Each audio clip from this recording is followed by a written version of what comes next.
xubno ka tirsan golaha wasiirada Soomaaliland oo ay kamid ahaayeen wasiirka wasaaradda arrimaha gudaha, wasiirka wasaaradda horumarinta jidadka iyo wasiirka wasaaradda beeraha Soomaaliland oo ay weheliyeen madaxda gobolka Saaxil iyo maamulka degmada Berbera ayaa maanta xadhiga ka jaray mashaariic tiro badan oo dawladda hoose ee degmada Berberi ay ka hirgelisay gudaha magaalada, kuwaas oo ay kamid ahaayeen laba wado oo leh birisho nooca loo yaqaano Irish Bridge, waxaana ka warbixiyay wadooyinkaasi duqa degmada Berbera Cabdishakuur Maxamuud Xasan Ciidin iyo xogayaha fulinta dawladda hoose Cabdikariin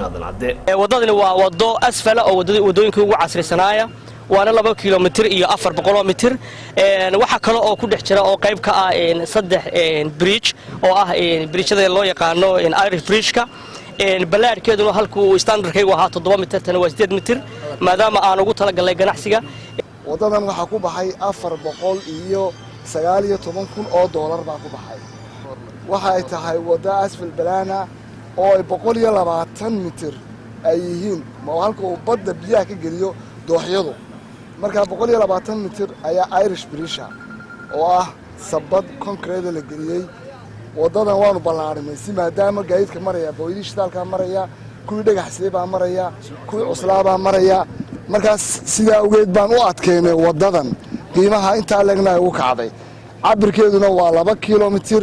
iyo 500 oo mitir oo wax yar la sidoo kale dawladda hoose ee degmada Berbera waxay maanta 5 gaari oo cusub u doonsiisay ciidanka booliska ee ka howlgala degmooyinka hoos yimaada gobolka Saaxil waxaana ka hadlay goobtaasi xogayaha fulinta dawladda hoose Cabdikariin Aadan Cadde iyo maayirka degmada Berbera Cabdishakuur Maxamuud Xasan Ciidin gudoomiyaha gobolka Saaxil Injineer Axmed Cismaan Xasan waxa isaguna geestiisa ka mahad celiyay deeqdaasi taliye ku-xigeenka ciidanka booliska Soomaaliland sareeye gaas Maxamed Liibaan Foole waxaana yidhaahdeen 5 gaari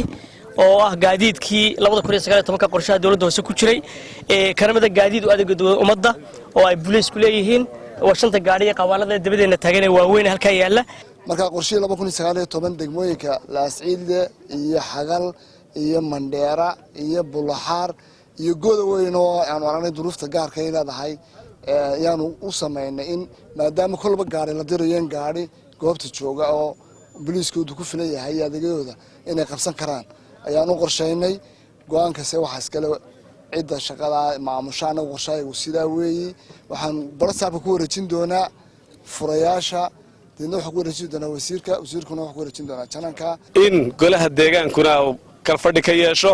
ansixiyaan 9 gaari inay booliiska u iibiyaan si loogu sugo guud ahaan nabadgelyada gobolka ay ku bixiyeen golaha deegaanka ee degmada Berbera gaadiidkaas oo marka hore Laasciide Xagal maxaan ku dhahay Bulaxaar Mandheera Go'da aan ugu talabaahiyaan ka soo warinayd gaadiidkan ma kii ugu horeeyay uu keeno gaadiid hore oo laan kugu saraa oo laba iyo dhow xaajeedo baabuur badan uu iibiyay oo qaybta ka howlgeliyay baa sii ka hor intaan san tangin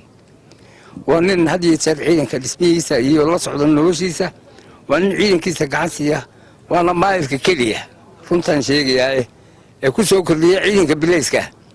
قاعدين iyo wax qabad ba geesta kale maamulka dawladda hoose iyo xubnaha wasiirada ayaa saaka dhagax dhigay rigbiyood cusub oo laga hirgelin doono dhinaca galbeed ee magaalada Berbera isla markaana loo rari doono kantaroolka galbeed iyo gaadiidka waaweyn sidoo kale waxay dhagax dhigeen goob cusub oo loogu talagalay ciidanka birmadka oo ku taala xeebta Batalaale wasiirka wasaaradda beeraha Soomaaliland Axmed Muumin Said iyo wasiirka wasaaradda horumarinta jidadka Cabdilaahi Abubakar Maxamed iyo wasiirka wasaaradda arrimaha gudaha Maxamed Kaahin Axmed ayaa iyagu ku amaanay dawladda hoose mashaariicdan tirada badan ee ay hirgelisay muddooyinkii aynu soo dhaafnay marka hore waan hambalyeynaa runtii waa dalkiini waa dadkiina waxaad u shaqaynaysaan waxay naga muuqata dadaal badan oo iyo juhdi badan runtii aan gobolada dalka kale ka muuqanin sida hore loo sheegay gudoomiyaha golaha deegaanka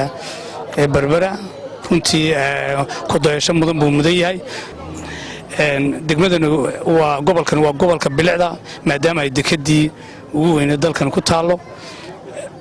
waxaan inagu dhow wadamo sida Itoobiya oo kale aan dekada lahayn oo aan u baahnayn inaynu quudino sida darteed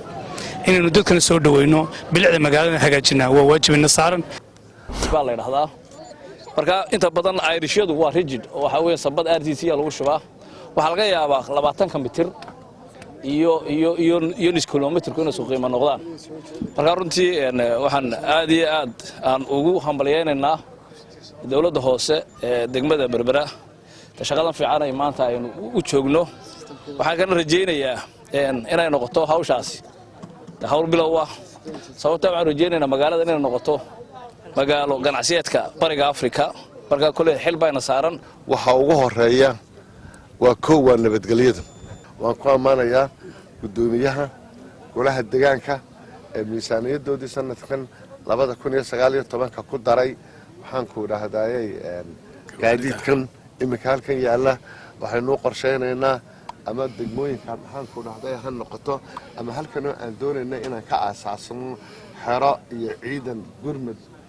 برمتك بليس كلية هاي وعبد الرشيد مبارك عبدي عبد الرشيد صول دالسن تي في بربرة.